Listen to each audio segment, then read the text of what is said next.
Believe it or not, America and Britain actually came quite close to war in 1895. Over Venezuela, of all things. Here's the rundown. Venezuela and British Guyana never really agreed on their border, so when gold was discovered in the disputed territory, Britain refused international arbitration over the land. America, being the protector of the Western Hemisphere, naturally invoked the Monroe Doctrine to tell Britain, as the Limeys would put it, piss off. Facing rising tensions across her empire, America threatened war, and the cowardly redcoats eventually folded to the American brokered arbitration. So, greetings to you, over 70,000 patriots, and the 80% of Brits who haven't subscribed yet, as we aim to expand to 75,000 subs by the end of the month. If you'd like to go a step further, you can also support me on Patreon, where you'll get access to the maps and other exclusive content from the videos. But now let's delve back into the scenario. In the States, Grover Cleveland's second term had not been the rebound many had hoped for, as the nation dealt with one of its largest depressions. So, when his Secretary of State, Richard Olney, jumped on the Venezuelan crisis, citing the Monroe Doctrine, Cleveland sensed a chance to save his administration. Nobody was particularly fond of Britain after their relatively pro-Confederate stance back in the Civil War, so sticking it to them was a sure win with the people. Thus, Olney told them on July 20th, 1895, quote, "Today, the United States is practically sovereign on this continent, and its fiat is law upon the subjects to which it confines its interposition. Why? It is not because of the pure friendship or goodwill felt for it. It is not simply by reason of its higher character as a civilized state, nor because wisdom and justice and equity are the invariable characteristics of the dealings of the United States. It is because, in addition to all other grounds, its infinite resources, combined with its isolated position, render it master of the situation and practically invulnerable as against any or all other powers." He then went on to bring up Monroe and his doctrine 17 times throughout the letter, stating it meant European non-intervention in American affairs. Across the pond, Colonial Secretary Joseph Chamberlain decried the Monroe Doctrine as the mood in London began to get antsy. Making matters worse, Prime Minister Salisbury felt no urgency to reply, as he felt the message disrespected his nation, so only exacerbated war fever in the US. When he finally replied after months of silence, he insulted America and Olney by basically saying he had no idea what he was talking about. This infuriated Cleveland, who lambasted the British in his address to Congress, stating, quote, "In making these recommendations, I am fully alive to the responsibility incurred and keenly realize the consequences that may follow. I am nevertheless firm in my conviction that, while it is a grievous thing to contemplate the two great English-speaking peoples of the world as being otherwise than friendly competitors in the march of civilization, and strenuous and worthy rivals in the arts of peace, there is no calamity which a great nation can invite which equals that which follows a supine submission to wrong and injustice, and the consequent loss of national self-respect and honor, beneath which are shielded and defended a people's safety and greatness." Unquote. Congress fully supported Cleveland's thinly veiled threat of war, alongside the rest of the nation, as Anglophobia exploded, alongside calls for war in many major papers. Though many were worried about the readiness of the Navy. Unspoken amidst all this, there was definitely a current in the South where many were eager to redeem the shame some felt from the Civil War, while for other Dixies, they saw this as the perfect revenge to take on Britain for not aiding them in their hour of need. Very importantly, all this saber-rattling had done enough for Cleveland's popularity, reinvigorating the president as he won the Democratic nomination in the 1896 convention, before defeating William McKinley, winning his third term. Nonetheless, Cleveland was under immense pressure, managing the entire nation amidst a flood of military plans and documents. So, if you enjoy diving deep into histories like this, you know how many 500-page books you mean to finish, but just can't find the time to. I use short form to turn books into meaningful roadmaps of the core message of each author. So, if you like to read, which you probably do, and want to help out my channel, you can use my link below, shortform.com/Fidentis, to get $50 off the annual plan and a free trial. While some topics, like history, need super in-depth study, if you want to quickly understand the minds of great men of the past, make sure to check out Mastermind on Shortform. To understand what could have possibly been going through Cleveland's head as he looked to defeat the Redcoats, Mastermind explains the mentality that could have been required. Short forms titles all have unique blueprints for the stories and lessons within, alongside various interactive exercises to actually drill the key points into you. This is the best for me, because let me tell you, the number of books I've read that come in one year and out the next is too high to count. So having something like this is a game changer. Now, back into the video. Britain's splendid isolation had not won her any allies, but they believed the time was ripe to remind her former colony who Daddy was. Salisbury was extremely anti-American, having been Parliament's biggest supporter of the Confederacy during the Civil War, stating in 1872, quote, "The whole of our conduct towards the Yankees is too disgusting to think calmly of. If we had recognized the South 10 years ago, America would now have been nicely divided into hostile states." So, with war brewing, he revived this rhetoric, telling another lord, quote, "It is very sad, but I'm afraid America is bound to forge ahead, and nothing can restore the equality between us. If we had intervened in the Confederate War, it was then possible for us to reduce the power of the United States to manageable proportions.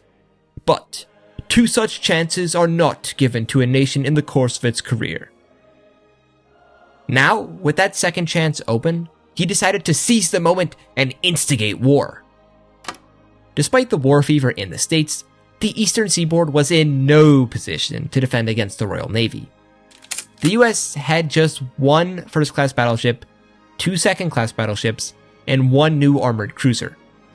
In comparison, Britain had a larger navy than Russia and France combined, with 29 first-class battleships, 24 second-class battleships, 16 armored cruisers, 126 unarmored cruisers, 62 gunboats, and over 300 destroyers and torpedo boats.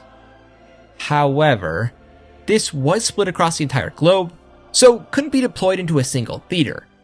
You never know when a certain Kaiser might get a bit interested in boats. Nonetheless, major cities like Boston, New York, Philadelphia, Baltimore, DC, and Charleston began scrambling to put up coastal batteries, while the federal government rushed to build as many ships as they could. This rapid buildup only poured more fuel on the fire, as politicians and journalists alike pleaded for the war. One, they said, was for hemispherical supremacy and the sovereign rights of the Monroe Doctrine and America herself. The relatively unknown president of the New York Police Board, the 37-year-old Teddy Roosevelt, summed the atmosphere up best. Quote, "Let the fight come if it must. I don't care whether our seacoast cities are bombarded or not. We would take Canada. If there is a must, I shall try to have a hand in it myself.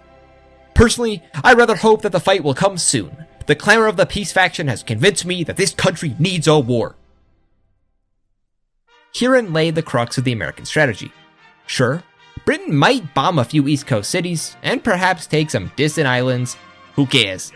But, with the theater being the North American continent, America would rush north, seize Canada, and force a humiliating peace on the Brits. Plus, Canada only had like 5 million people and some moose to 76 million Americans. Try keeping your elbows up to that, bud. What could Britain possibly do? Try to take New Orleans again? That worked real well in 1812. 2,000 British to 71 American casualties. Try that again. Venezuela ultimately ended up getting lost in all of this, as many Yanks just felt a patriotic duty to finish their forefathers' mission and eliminate the Brits completely from North America. Complicating the matter, though, was that the two nations absolutely relied on one another for trade. So, this fratricidal war would tank both nations' stock markets and economies. Quickly thereafter, Yankee and British investors alike began liquidating their equity in their soon-to-be enemy, bringing their capital home before tariffs skyrocketed, alongside exchange controls. Britain was hit harder, though, as America, with virtually unlimited resources, could pick up the slack domestically, which was exactly what Cleveland had hoped for, as the patriotic fervor began to recover the economy, much like historically it had happened during World War II. Sorry, FDR, the New Deal wasn't all that. Meanwhile, Britain, obviously having far less natural resources, had to rely more and more on her distant empire. Although this was not as bad as truly foreign exports like stuff from France, the Netherlands, or Germany, shipping from Africa, Asia, and Australia was still not cheap. Upon Congress's declaration of war, the War Department's annual budget of $48 million swelled eightfold overnight, enabling the rapid mobilization of forces. 163 volunteer infantry regiments and 7 volunteer cavalry regiments were raised, supplementing the 40 regular army regiments that formed the core of one of the largest forces assembled in American history. 50,000 volunteers remained stateside to man coastal fortifications and guard against any large-scale landings. The rest surged northward, drawing on the shortcomings from the War of 1812. American strategists had 80-some years to plan this out, and they were more than ready, well aware that their past failures to seize Canada's key cities alongside the St. Lawrence had doomed those expeditions.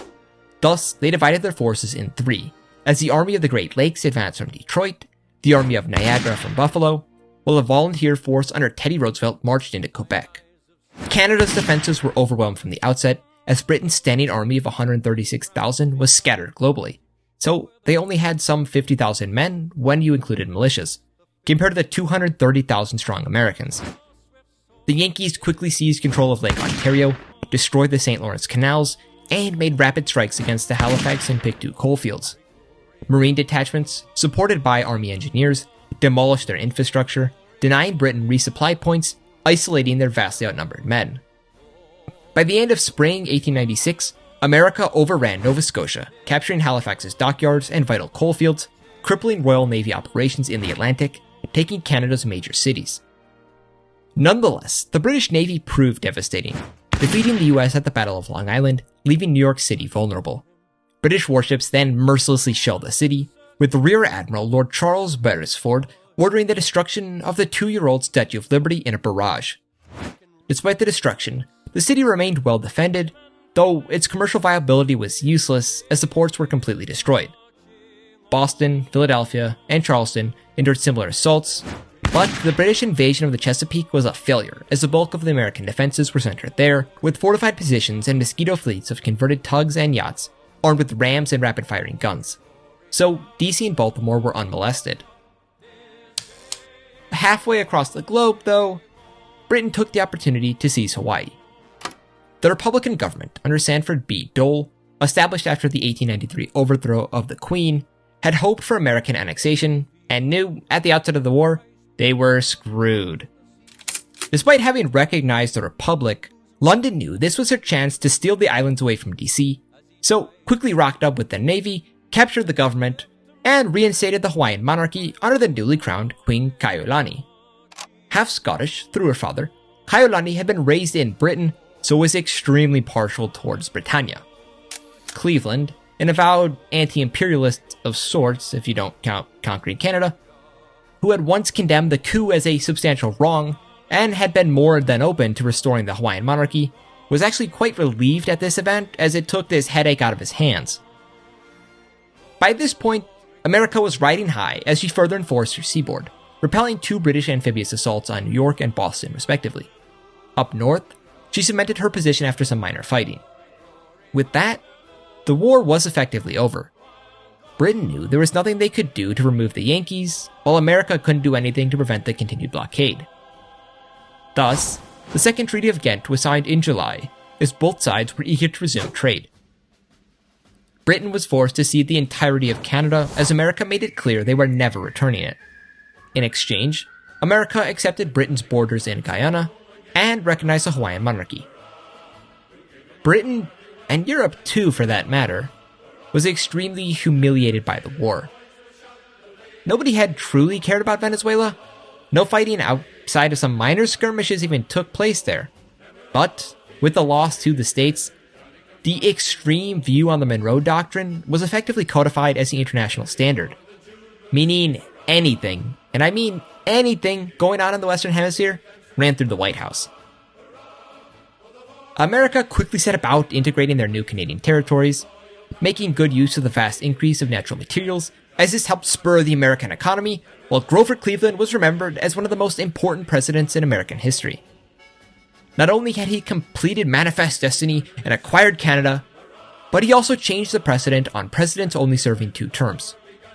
So, perhaps here, presidents continue to only serve 2 consecutive terms, but maybe after being out for a term, they would come back and run for a re-election again.